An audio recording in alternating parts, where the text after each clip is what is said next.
Welcome back to Crux Stationalis. Today we head to the Roman Station Church for the Friday in the 5th week of Lent, the Basilica di Santo Stefano Rotondo al Monte Caelio, the Basilica of St. Stephen in the Round on the Caelian Hill. Before we head inside, don't forget to subscribe to Crux Stationalis, like this video, and when you're done watching, share with your family and friends.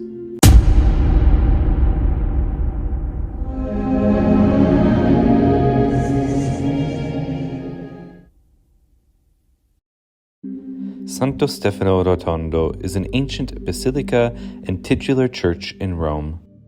The church is Hungary's national church in Rome, dedicated to both St. Stephen, the first Christian martyr, and Stephen I, the sanctified first king of Hungary, who converted to Christianity and promoted it in his kingdom. The earliest church was consecrated by Pope Simplicius between the years 468 and 483.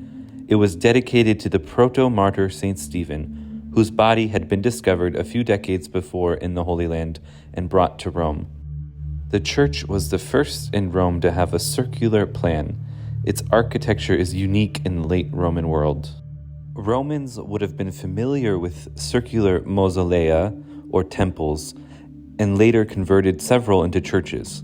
For example, of the temples, the Pantheon was converted into the Church of Santa Maria et Martires at the start of the 7th century. Of the mausolea, Santa Costanza only became a church in the 13th century, although Santa Maria Genitrice a Via Appia was one by the 9th. However, there was no Roman precedent for Santo Stefano in its original form, and it is not easy to find one elsewhere.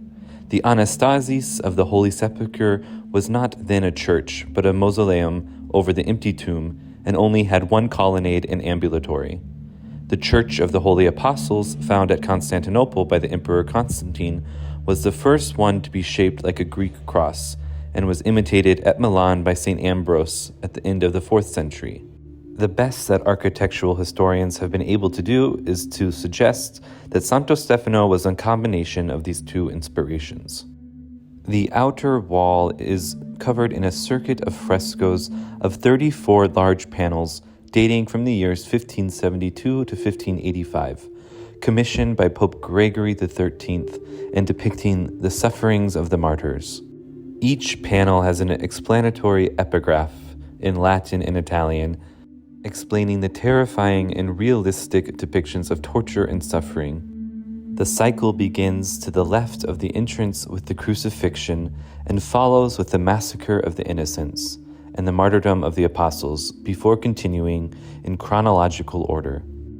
The doctrinal point being made in this arrangement is one given by St. Paul, which is that the crucifixion was in itself the wholly effective sacrifice for redemption, but that the subsequent suffering of believers for their faith is mysteriously part of it.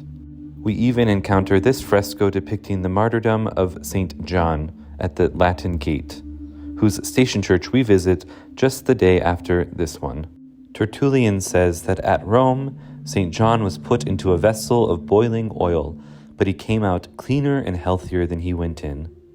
We almost get sucked into the drama of the Passion of the Martyrs as we walk underneath the columns and the arches of Santo Stefano Rotondo.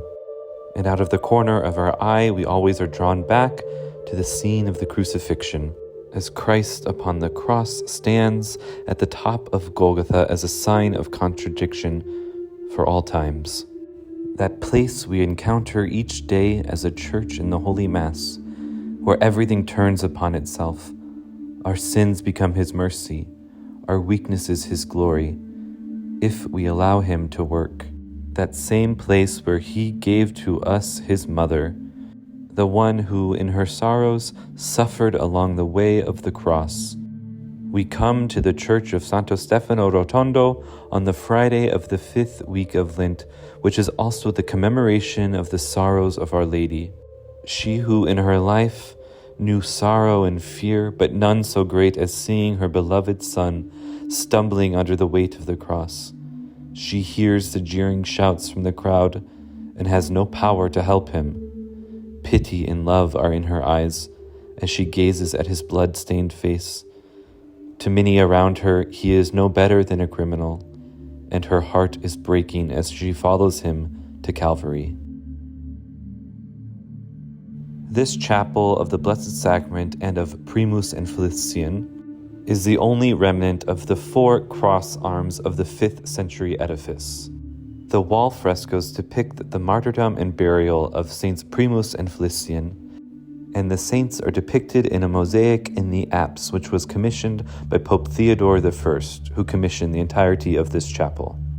The legend of these saints states that they were brothers from a patrician family who visited Christians who were being kept for execution in the Roman prisons. They were spotted, arrested, and interrogated separately. The judge told Felician that his brother, at the time some 80 years old, had lapsed from the faith. But they both persevered, and they were thrown to the lions together. At the amphitheater, they were miraculously kept safe when the lions refused to eat them. They were subsequently beheaded and buried. Pope Theodore I had the relics transferred here.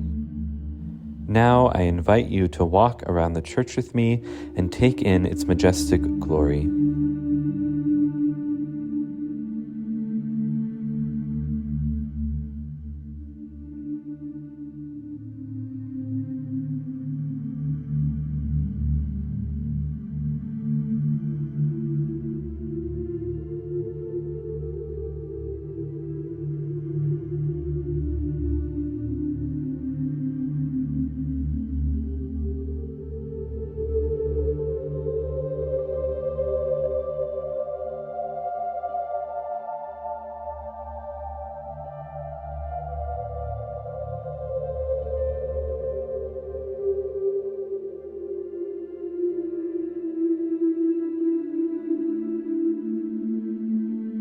We see here a unique example of a scola cantorum in the shape of an octagon and surrounding the main altar.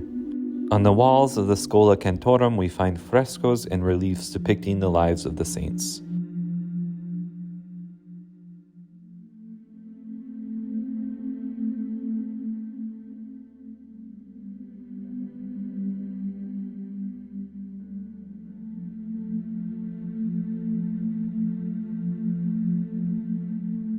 We also find in the church a medieval cathedra or episcopal throne formed by cutting down an ancient marble chair. By tradition, Pope Gregory the Great gave a homily while sitting upon it in this church.